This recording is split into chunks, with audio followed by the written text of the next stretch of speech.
या श्रीस्वयं सुकृतिनां भवनेष्वलक्ष्मी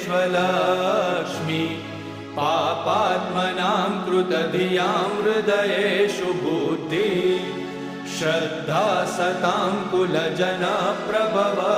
लज्जा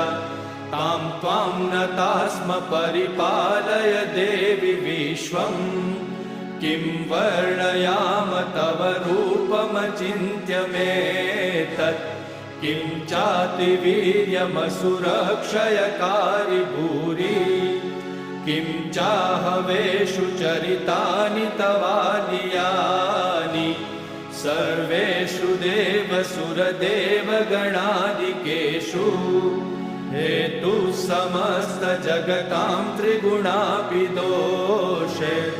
न ज्ञायसे हरिहरादिभिरप्यपारा